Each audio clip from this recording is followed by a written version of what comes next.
really excited for this third quarter panel, Most Valuable Products, cutting edge hardware technologies that are upending the sports industry. I think it's a great group that's going to be discussing the rapid advances in material and electronic technologies that are allowing scientists to build all these novel devices and offer us a better glimpse into this whole idea of human body analysis. Our panel is moderated by Chris Cowart from the Future of Sports. And we have a wonderful panel of guests, hopefully sort of in order, I think, maybe. Danny Belch from Strive VR Labs, Dr. Daniel Chow from Halo Neuroscience, Charlene Mello, PhD, U.S. Army Chief Scientist, Connor Walsh from our very own Harvard Biodesign Lab, and Christina Chase from down the river at the MIT Sports Technology Group. Welcome, all of you. Thanks for being here. Thank you. Thank you. I've had a lot of nicknames in my sporting career, but I'm not sure the future of sports. The future, well, let's just keep it, it's like the truth or the future.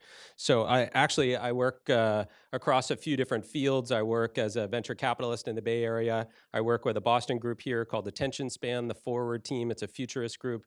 And then I teach at Singularity University that's based at NASA on Moffett Field. So I kind of cut my teeth in product design at IDEO for about 15 years and have really been trying to mix these worlds of design thinking, which the Harvard iLab has definitely embraced, as well as kind of futurist process. So one thing I'd love for you to think about in this panel is, yes, it's a hardware panel, but we know hardware and software are inextricably linked, and you might hear a little bit about hardware from these guys, but also a little bit about how the software runs these, and we actually get a lot of the value out of the software.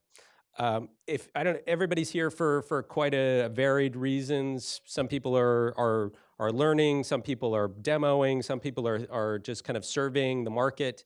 I think what I'd hope for you in this panel is think about trying to get out into the future. So as we think about in trying to create future visions, that's a divergent process. You want to be able to take a look and try to, as you go further out, the variability starts to get wider and wider. So your predictions, say of a Super Bowl in the third quarter, that variability was quite wide, but as we go further and further, it gets wider and wider. So the ambiguity is one of those things that in terms of futurist and forecasting, you need to be comfortable with that ambiguity. And one way to do that is to create scenarios out in the future.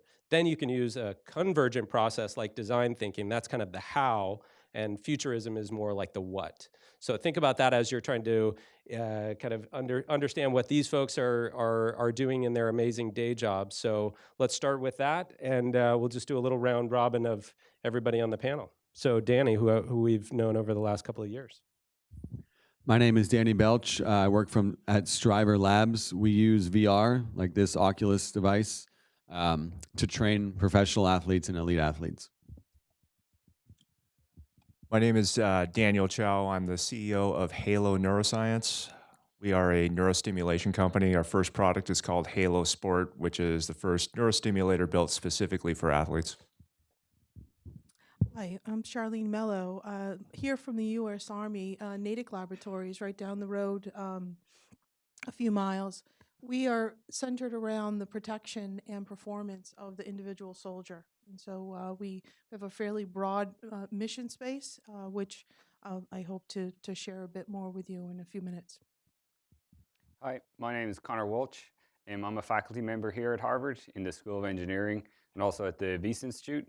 My research group brings together people from a biomechanics background, apparel design background, robotics background, wearable technology, to develop technologies for improving human performance. So that can be improving performance of soldiers, carrying heavy loads over long distances, and we work with Natick on that, as well as restoring mobility or function for people who have some kind of physical impairment. My name's Christina Chase. I'm faculty in the School of Engineering for MIT. I'm also the managing director of the MIT Sports Technology Group. We look to work with leaders in the industry to envision what the future of sport looks like across all disciplines, and then work with them to actually execute that vision. So this is an awesome set of panelists for, I think, to kind of help all of us improve our game. I know I walk around the exhibit space and I just want to take each one of those home. You know, I'm wearing like 2 or 3 of them at this moment. And I also think that this is a great panel to start to tease apart the crossover between pro and athletic performance and improving that, and clinical efficacy. So a lot of these folks work in both of those worlds. So as well as just kind of share a glimpse into the future. So speaking of the future, let's talk with Danny here. So I got to see one of the first demos at Stanford a couple of years ago. We've seen that develop. What's been some of the interesting ways that your software has been adapted to all of these new use cases? So we use VR to train athletes. So think about athletes trying to practice over and over again. They're out in the field or on the ice or on the pitch for hours and hours, and they're going through their routines. We can allow them to come back in on their own time in the meeting room, and you view their practices in virtual reality. So we don't let them watch a bird's eye view that you might see, for example, when you watch a football game, you watch the bird's eye view, and that's where a lot of film is watched. We can actually give them a first-person vantage point of what they would be doing in the real game, in the real situation in VR. So it's a very immersive environment. It's very real and allows them to have hundreds and hundreds of repetitions over and over again. Some of our sports include football. So quarterbacks, Ryan Fitzpatrick is here. You'll hear from him later. He uses it. Him and the Jets, they use it. U.S. ski team, they do downhill runs. Hockey, a lot of goalies in hockey use our product. Baseball, soccer, you name it. Anyone who's trying to get better at their craft by doing hundreds of repetitions can do them in VR, and it feels like they are doing them actually on the field. So what I found really interesting, and everybody should check out a demo of this or some footage of this, they identified the 2 key players in kind of practice as the quarterback and the middle linebacker, safety, middle linebacker, and they filmed all of the practices and the plays and run-throughs from their perspective, and then you can get more cycles. So their idea is to just be able to get more and more cycles without having to have 8 other people standing around on a field as role players or characters in this practice. So you can sit in your dorm room, you can be injured. I'd be interested. I mean, that's the core proposition. How have teams and organizations and even kind of military or government been able, like, pushing you to adapt your value? They basically want to recreate real life in whatever scenario that is. So if it's a quarterback, they want to be able to feel like exactly what it feels like to be in that position with 11 guys rushing, whether it's the military in a shoot-no-shoot situation.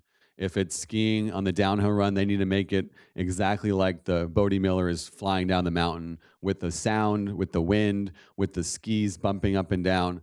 Basically, VR, they're trying to push the boundaries with this little headset here to make it feel like the real thing. And we're pretty close. We're not super close, but we are pretty close to the real thing. Sights, sounds, feelings, all in the vein of trying to make someone better. Fantastic. All right, let's go into Daniel. Trans direct current stimulation. To me, that sounds like electrodes into my brain. Can you set us straight on exactly what that is and how that fits the? I'm just giving Daniel a little hard time because I know exactly how it does it. I actually use it. I've been using this in my winter cycling routine. When my coach says to do neuromuscular training, the first thing I grabbed was the Halo to try this out. So tell us how that can work for the enthusiast, the pro athlete, and even kind of making the jump to clinical. That's a big one. Maybe we'll hold on the clinical side. Right. So, we try not to use words like shock and zap when we describe our technology. It's fuzzy. It's fuzzy. It's a mild electric field that we're creating on your scalp. You can feel it, Chris. You can talk about it. But it's this tingling sensation that you feel on your scalp. It's produced by these special pieces here. We call them primers. We call our technology neuropriming. We call these primers. But between us, these are electrodes. the electric field that we create is strong enough to get through your skull while gently interacting with your cortex. And there's some neuroanatomy here Gently. that we need to talk about. So there's a special part of your brain that controls movement in your bodies. It's called the motor cortex, and it happens to sit right above your ears. So any set of headphones from Beats or Bose or JBL, whatever, the arch of the headphone just naturally goes over your motor cortex. So we took advantage of that form factor that people already know how to use, and many people like as a fashion statement these days. Thank you, Beats. So we took advantage of this real estate and we built in our primer technology. So what's happening? So a 20-minute application of our technology will put the motor cortex into this temporary state of hyperlearning. So we're talking about these reps that we're feeding the brain. What if these reps could be stickier to the brain? Like we all know that training takes time and there's a cost to training, right? It puts load on the body, fatigue, risk of injury. And in the case of football, it's really costly. You've got another 11 guys around you to get that one rep. So what can we do to maximize the neurologic benefits of each rep? That's what we're doing. And we can show this with data. I'm sure the conversation will drift in that direction. But the way we got here is through data. Like when I founded the company, I could have never predicted that my nerdy little life in neuroscience would have ever led me to, the ranks of professional sports. It's crazy that my hobby and my professional life are colliding this way. I'm thrilled, but I could have never predicted that. It was really a data story that led us to the application in sports. So how do we tease apart the kind of the training and performance? I was always pegged as a better practicer and better at intervals than I was in performing. So how do we translate better in training to actual on game day? Yeah, so we think of this Halo Sport as a training tool. So this is for the days and weeks leading up to your big game. Game day strategy it's multiple. Like there's multiple components that go into how you perform on game day. So we want to help you with that piece that you can control. And that is the stuff that's encoded in your brain so that you can reproduce these movements to a greater extent on the game day if your training is better. Yeah. All right. Let's move on to Charlene. So Charlene comes to us from U.S. Army research. Actually, I was doing some military work yesterday, working with some special ops folks. And so, can you help us tie together these worlds of professional athlete, enthusiast athlete, and what I would call a tactical athlete? Yes. So I think the average soldier is a 18, 19-year-old young man or woman who comes into the military for a whole variety of motivations, right? Some of which some are coming in with inherent athletic ability, and others certainly are not. And so I think we have a much more diverse population to think about than perhaps the population that many of you are considering, because I think most of your target audiences have athletic motivation, certainly have that training motivation, and that's not always the case in our scenario. When you think about the special forces, there we have certainly individuals who are very capable of comparison, I think, to your elite athletes.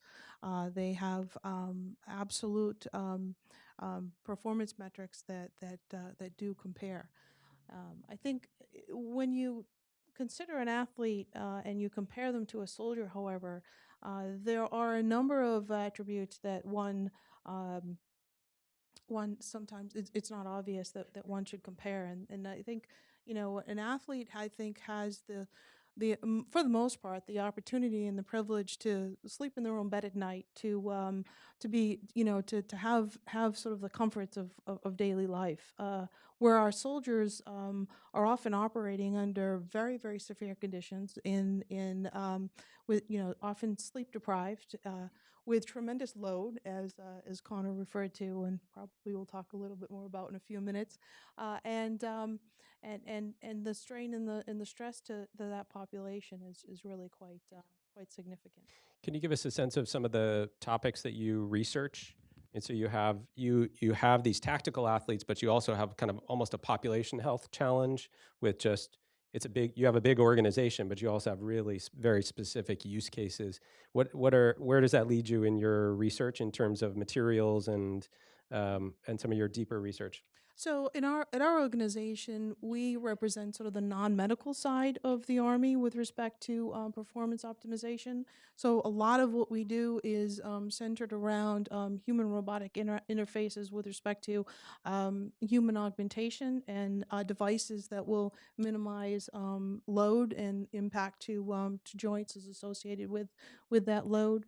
We have a cognitive performance a group who focuses much on everything from visual perception of camouflage to are we ready to make an important decision under extreme stress, and also with respect to devices, what's the appropriate amount of information that we give to an individual to allow them to make a decision, or a leader in a squad to make a decision and move forward with the mission. We didn't mean to put the two robotics folks next to each other, but Connor leads a lot of that work here at Harvard, which is fantastic. We were just sharing over lunch some of those. Maybe you can give us a little bit of a view of what you guys are working on. But I had this vision a couple of years ago in one of our Future of Sports reports of using exoskeletons and robotics, which are typically used as either human augmentation or in rehabilitation scenarios for extreme athletes to actually practice more risky maneuvers. So you probably don't want to be able to try 1800 degree spin the first time, right? Over a gap jump. You probably want to try that in a little safer. So could the robot try it first, or could you use robots to actually help you through that last spin so you don't fracture any too many bones before you get to Aspen? So are you working on that kind of stuff over here in the labs, or what can you tell us about your robotic work? So yeah, so I guess how many people have seen Iron Man? So yeah, a bunch of people. So you could maybe use Iron Man for the types of things that. Well, I'll be over at 2. Yeah. But the challenge there with systems like Iron Man is, the blue glowing kind of part of his chest, that's an arc reactor that is giving him this unlimited source of power. So when you think about wearable robots, traditionally there's been a lot of rigid exoskeletons that have come to market that are super cool. These are devices that help people who are fully paralyzed be able to stand up and walk. And also they've been previous DARPA programs and programs from the Army targeting how do we make people be super, super strong. But the challenge is with those systems, if you really want to do that, you're limited by power and you're challenged by power. So our approach, and as part of a more recent DARPA program, has been to think about, can you just give small boosts of energy at the right time to people when they're walking, to very lightweight and flexible, non-restrictive architecture. So we've been transitioning away what we call from an exoskeleton to something that we call an exosuit. So we use apparel designers and apparel design as a lot to figure out how do we use textiles to interface and attach to the human body, and then use cables to transmit power from actuator units that are around the person's waist or on the backpack down to the legs, so to the ankle joint or to the hip joint to help people walk. And so we've shown with this technology that we've been able to help people walk more efficiently. So at the moment, we can make someone walk 7% more efficiently wearing the device versus not wearing the device, which is a nice breakthrough. And we're continuing to work on a DARPA program and optimize and evaluate the technology more to try and get closer to a number of 25%. So DARPA set a goal of, can we help a soldier carrying a heavy load walk more efficiently? And the metric they used was with 25% less oxygen in terms of required to do that. So that's part of our work, kind of augmenting healthy people. And so about 2.5 years ago, we also started to think about how can we apply this same technology to someone who has suffered a stroke. So, the rigid exoskeletons are great for people who have suffered a spinal cord injury, who are fully paralyzed. But there's a lot of people in the world, crazy amount of people who can walk but just not very well. So stroke patients, Parkinson's patients, people with cerebral palsy, muscular dystrophy, the list goes on. So I think what we've shown so far in stroke patients is that we can restore symmetry and we can reduce energy cost and reduce the amount of compensations they make. So basically trying to restore their walking to a more normal level. And you can kind of think about it, as just giving a small amount of energy at the right time. And that's kind of the key concept. And so the best analogy is a swing. So if someone's going back and forth on a swing, that's a very kind of pendulum type motion. Walking is also a pendulum type motion as well. So we're just kind of giving this little burst of energy at the right time to make that person kind of keep moving forward in a very efficient manner. So that's kind of where we started, kind of more on the kind of augmentation and restoration type of technology. And then one of the reasons why I'm very excited to be here today is we're also starting to think about, okay, we've built up a lot of expertise in apparel design, in biomechanics, electrical engineering, mechanical engineering, physical therapy. How do we start to think about how we might apply that to sports or other applications? So kind of, something that I don't think is too unrealistic is, could you have a wearable robot that helps someone train in a way that they wouldn't normally be able to train, like you were saying, Chris? So can you help someone run faster than they would normally run, and then their body, their muscles, their neuromuscular system gets used to running faster? I think that's a pretty interesting concept. And then I think going forward, we're also interested in how can we help across the spectrum of sports? So, how do we help people train better? How do we protect people from injury in game? So we're developing some soft knee braces as part of the Harvard NFL pilot programs at the moment. And then also, how do we help people recover better with these same types of technologies? I think there's opportunities across that whole landscape. Great. All right. Last, hey there. Hey. Hey. So we found over lunch that we're actually both passionate kite surfers, and Christine is learning kite surfing, which is great. So you guys, you have a technology and sports lab at MIT. Tell me how there's so many applications. We've heard this big range of applications, just even on this panel. How do you help you and the team choose where to focus in that big space? Yeah, that's a great question. I think that one of the biggest challenges is when the world is your oyster, which oyster do you choose? And one of the big areas that we look to really optimize for were people. And when we say people, it's really those individuals who are willing to ask the hard questions and understand that when you ask a hard question, it may not even be the right question, but it's hopefully getting us to an interesting application. So really from the second piece is impact outside of the walls of MIT. So the only way we could have that impact was really looking to partner with industry leaders to understand what were the challenges they were facing today and what were the challenges they saw coming down the pike, and then working with them to really put a roadmap together to move forward on what the cutting edge of, whether it's performance optimization, kind of new wearables for the quantified self, measuring just the right types of things rather than the kind of data smog we're in today. And those industry leaders then help guide what that research actually looks like on a day-to-day basis.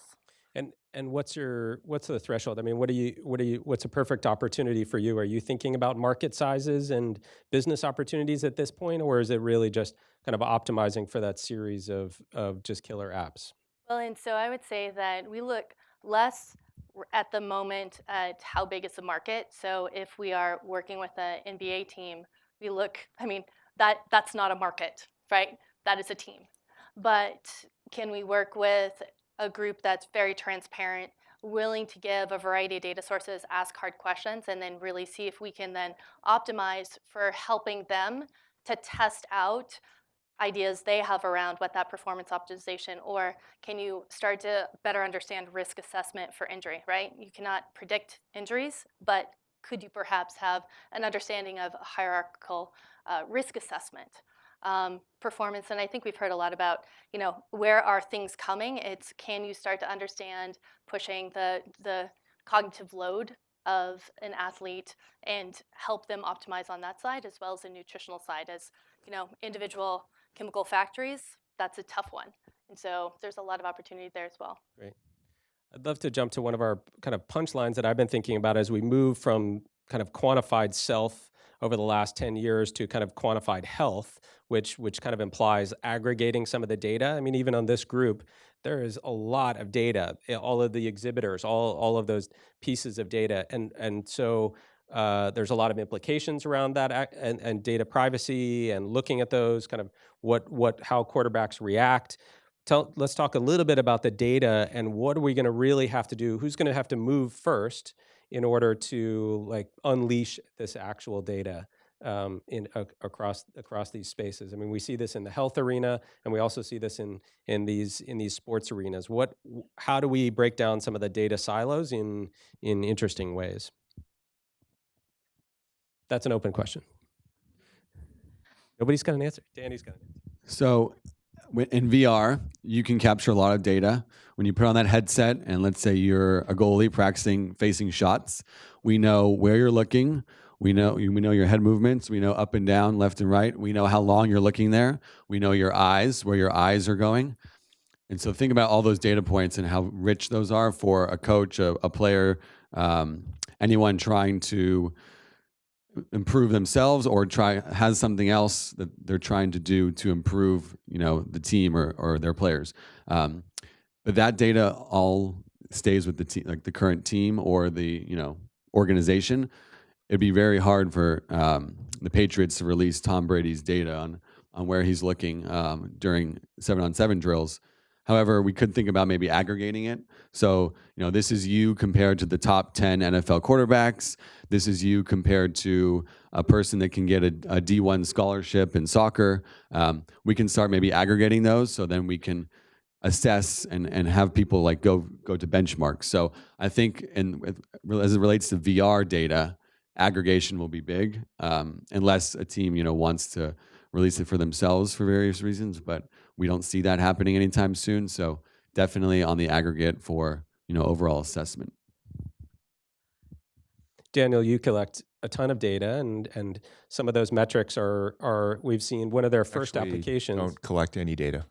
Collect. Yeah, we're a wearable. Oh. But we're actually But you a have write device, not a read device. Okay, so you see the intervention, but you also see the output of it. So one of your first applications being U.S. skiers, and thinking about it, these guys kind of stimulated, no pun intended, over 30% increase in their performance in ski jumping. Yeah. So from that perspective, we get data, but it's an agreement. We get data. Like we will pre-state the data that we want. We collect that data. We have access to that data. We also don't share that data unless they give us explicit permission. And we, more often than not, like we don't need to know. Like all we need to know is like a code name for the athlete. We would actually prefer not to know the name. So it's redacted from that perspective, and from a privacy perspective, then that's very clean.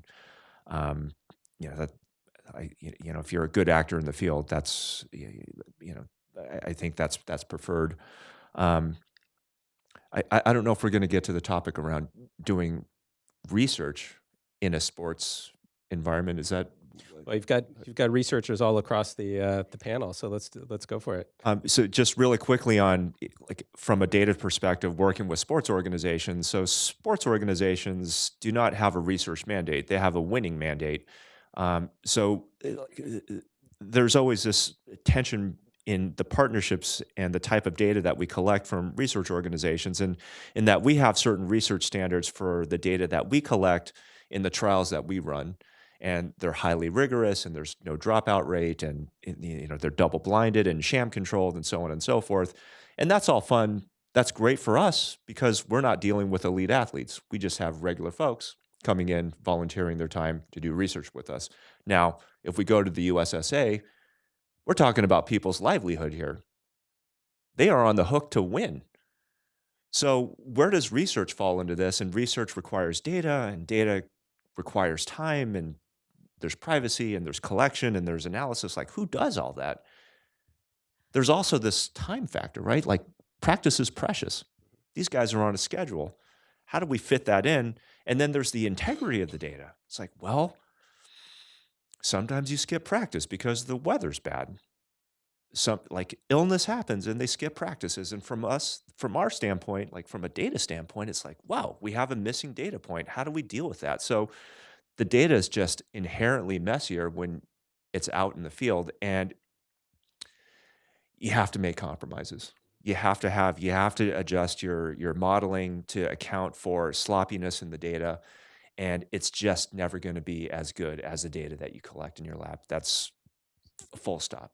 Yep. So I'd love So to. go Yeah, ahead. Go ahead. I would say one of the biggest challenges we see is that teams and athletes have actually been collecting a lot of data from disparate sources. And the real question is, can you start to pull them all together, normalize them in some way, shape, or form, and start to understand, is there a unique insight that you can give for whether it's performance optimization, a kind of tactical play, or analyzing winning, risk prevention. But the real challenge can be right now, so much is being measured. What we're looking at is, can you start to really understand how many data points actually matter? What can you start to pull out and not measure and still have a really rich insight given? Because I think the question has been, more data doesn't equal good data. More data is just more data. And so winning or performance optimization or recovery, or that's the question. The question then bodes, what do you actually need to know and how little can you collect in the right formats, normalize and give an actionable insight, and just enough so that whether it's a coach, an athlete, et cetera, has just enough information so that they're not overloaded but can make some type of behavioral change if that's what's desired, or validation if that's what's desired. So I'm going to put all our panelists on the spot. So we're going to play amateur futurist. So let's think back. It's 2017, 8 years ago. We saw where we were. Let's fast forward 2025. Let's just kind of go down the line. What's going to be the future? Your application, is it still there, and what has replaced it? Or this is not defend your business model hour. This is just like take the application and project, knowing what you know about the products now and where the trends are going. What does this look like, and how are we going to be? We'll be here 8 years from now doing this panel. What are we going to be talking about in the exhibitor hall? Danny, go for it. So from a VR perspective, there's also augmented reality, which could be interesting. But honestly, I think that the future in 8 years, I think it will still be around. But right now, VR is tough to capture because of just the technology. You can't really capture a lot of movement. If you move in VR, you'll probably puke. And so that's very inhibiting to some athletes who require to move or take some steps. But I think if you've seen Intel's 360 replay technology, where they sort of like go around the whole, they'll stop at LeBron shooting and then they'll go around. I think hopefully in 8 years, we'll be able to drop down and see what LeBron is seeing from that perspective. Just like we can get now, but from practice, we can then hopefully get in the real game. And then that would just blow up everything, because then you can review game footage, which is very valuable to all elite athletes, from the first person perspective instead of those. So I think that is, come on, someone got to do it. I think that's spot on. I think that will reshape the kind of this space called mixed reality, which is VR, AR, and some of these others where you can spin around. It's really, it's down to like whatever the next Moore's law is to figure out those kind of GPUs and processing and bandwidth. But that I totally agree with that direction. Daniel, can I wear some of this on game day, or so is it get implanted like our our MC10 friends, or you put the sticker on there? Do I get transcranial stimulation? Come on, let's go. We let's do we this. gotta work on our. Putting you on we the gotta do spot. some pregame before. I said I was going to put you on the spot. No, so future of neurostimulation. For us as a company, we don't see ourselves as a sports company. We see ourselves as a human performance company. We want to challenge the 10,000-hour rule. We think human learning is too slow. Think of all the things in your life that you don't even start today, but would want in your life, but you don't because it takes too long to learn. Like, who would want to learn Italian? Who would want to learn to play guitar? That's like hands are going up. But you don't even start today because it's too painful to learn it. Like, what if we can, like for Italian, what if we put an electrode over your language cortex and then you did your Duolingo on your phone, right? So we've got mixed reality, we've got the Matrix, and learning. This is all the Matrix. Okay. So what's coming out of Charlene's lab in 8 years? So I think where we're really heading is to try and pull together um, predictions around the whole soldier. So how do we optimize performance of the entire soldier, the psychological, the physical, and the cognitive? And Christina, I think it gets back to your comment about data. And so we are measuring and we're collecting enormous amount of data, but what we don't really know is what are the most important pieces of data that allow us to bring together those intersections and predict the performance of the whole soldier in an environment that is stressful, that is chaotic, that is real, right? And so I think I would hope that Yep. that in 8 to 10 years that we'll be at a place where we can have substantial discussion around those topics. I think that's a key one to kind of keep an eye on, because this is not, we're not, when we think of kind of military and performance, we immediately go to special forces, and that's there are so few of those people, and kind of resiliency and life during the military and life after the military, life after the kind of operations are really important. So I think that those are some of the things that we'll see. I mean, you see it in advertising, the Navy ad of join the Navy, see the world. That doesn't really apply now, and so I think that there's going to be a lot of research that will be come to fruition in 2025. All right, Connor, I need that Yes. I need that 1800 spin. Yeah, so I guess when people think about robotics traditionally, you think about robots in factories. I think we're going to see robots in the real world, and I think you're going to see this merge between robotics and apparel. So the same way we put on clothes to keep us warm, or as a fashion statement, putting clothes on that really kind of help you move in certain ways. I think as actuator technology gets better, sensors get better, really truly integrating all of that directly to apparel. So I think going towards robotic apparel is something that we're going to see in the future. And then I think to kind of touch on the implantable comment as well, I think people are starting to realize the challenges of measuring things about a human with sensors outside the body. I think you're going to have to see sensors going inside the body to really kind of be able to kind of get good data going forward in the future, and not just data for collecting and monitoring how people are doing, but also for controlling some of these devices. So if you're wearing a pair of robotic pants, I think you'll have sensors inside your legs that are controlling the actuators and responding to kind of what you were doing. And I think you're going to need that real intimate coupling between people and the machines. So kind of biohybrid systems in the future.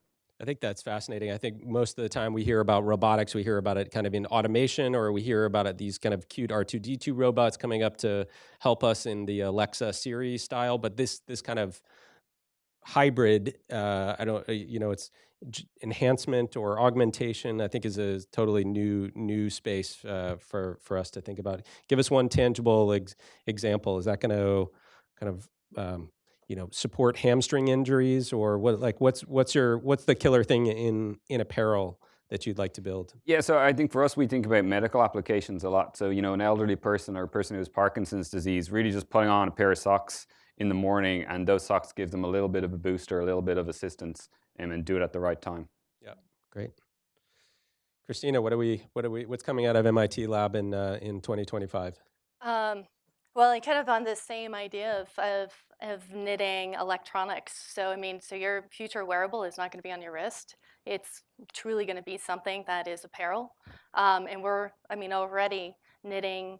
Like we're able to make kind of electronic threads and knit them with fibers, and that's already taking place.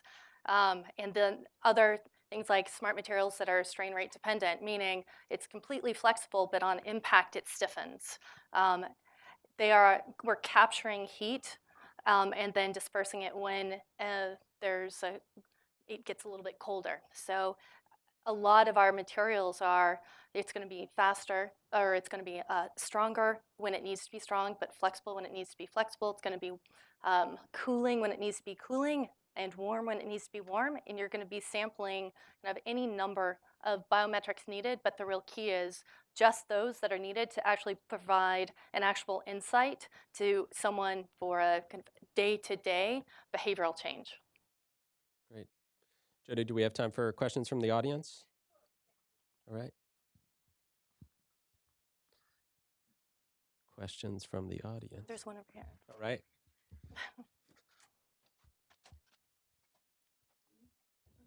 Thank you. This is for actually Daniel and Christina. So, and it actually touches on a comment that you first raised at the beginning, which is, maybe sometimes we're not asking the right questions. And I guess the question is, before I just describe why I'm asking it, is do you see a way forward to do better science by merging industry and academics? And I know we talk about that a lot, but what kind of really struck out in the conversation was, I was like, well, this data isn't as good as this data in the lab. And I look at the two things as, well, they're both data, and one might be one that is hypothesis driven, one form might be hypothesis driven, the other is hypothesis outcome. And any like genetics people or microbiology people in the audience? Few. There is the emergence of metagenomics, right? And you go and you can directly sequence the bugs in the environment. It's like, oh my gosh, we're only capturing 0.1% of the diversity out there. And so everything we knew in the lab was wrong in terms of how microorganisms interact, for example. We still learned a ton about E. coli, and we could extend that to like mitochondria. But the point is, how can you perhaps dispel this notion of a false dichotomy between which data is better? I think that's why there's kind of that inextricable link between kind of elite and pro sports and some of the research that we see. You guys have any follow-ups on that one? I mean, from the perspective of like what data is better, I mean, ideally, what we work with is data that's in the field, right? So we're getting databases. One partner gave us 7 different databases, and they said, this is what we'd like to know. And we thought, oh, okay, let's see if we can answer that question. Lab data can be very clean, right? We have so many people approaching us saying, we want to do machine learning. Here are 3 different databases, and it is all over the place. I mean, it takes 6 months to clean and scrub it to even get in anything. So you guys all know, bad data in for machine learning, right? You're teaching a machine equals bad answers out. So, but if we're assuming that this clean lab data is what exists in the real world, I mean, we're not probably answering the right question, but it does need to start. Like the algorithms do need to start on clean data so we can refine and start to understand what makes sense. We need to start clean, but then look at real world applications and test off of that. So it's very much, both need each other to really take those insights to the next level. Just really quickly to add to that, with data, I feel like there's a tendency these days, because of the explosion of cloud computing and sensor technologies and mobile technologies, where you combat confounding variables and the sloppiness of the data with more data, which is often not the right approach, right? Like more data is not the solution to confounding variables. And I mean, I guess it could be in the extreme case if you're Google, but in just about any other case, it is not a solution. And from a scientist's perspective, there's also the temptation to ask too many questions, right? Then you have the more questions you ask, the more likely one of them is going to come out with the answer that you want. So you have this problem of multiplicity.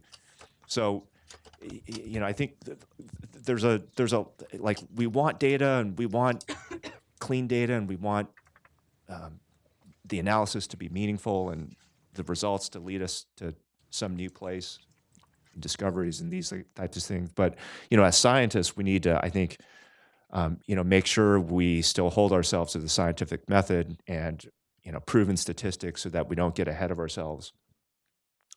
Yeah. I think on a hardware panel, we've proven that software and data are eating everything. So I think that's one takeaway for me. Any other questions from the audience? Yes, sir. My question is to Daniel again. So in an attached flow environment, what the biggest challenges you face is emotional control in the face of surprise. So, and I'm sure in other athletic environments that's also a concern. So where do your technologies help prepare the tactical athlete or something like the football field or basketball for to maintain emotional control in the face of surprise? I would say VR is perfect for trying to teach you to maintain emotional control in the face of the surprise, because you can review all those potential surprises 1,000 times, so you are more prepared to meet that surprise, or nothing will be a surprise to you. If that helps. Like VR you can see so many different things in VR, and it's so real, and your brain actually believes that you're there, so that nothing will be a surprise. Is my answer to your question. Yeah, so for this neurostimulator, we're really it only affects the motor system. So from dealing with the emotional aspects of surprise, we can't help with any of that, but perhaps secondarily we can.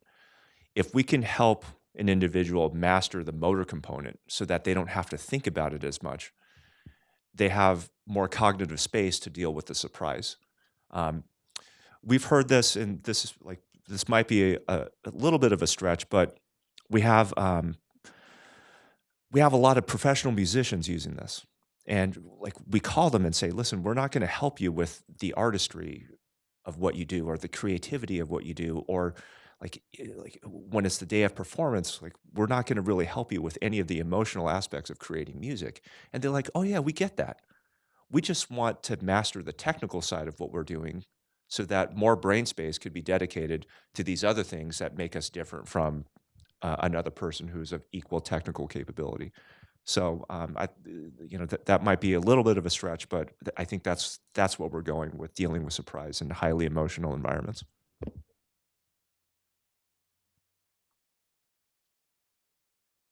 All right. One more 10-second question, or Jody's giving us the hook? All right. No? One more. Do you need a mic? A lot of overlapping synergies in performance, and a lot of your hardware is quite complementary. I was curious if you guys have explored partnerships together, such as neuropriming before VR training or robotics integration. I was just curious what that landscape's like and any challenges in implementing that. So we've definitely had those ideas, and I think there's absolutely an opportunity for like a merger of these technologies to help each other. The one thing is that like you have to realize all of this is just so new. Each individual technology is new enough by itself. It's enough for it is in and of itself a big pill to swallow for an organization to incorporate. So I think in time these things merge, but right now is not the time just because of the newness. Great. I just wanted to thank everybody on the panel and the audience for questions. Thank you so much.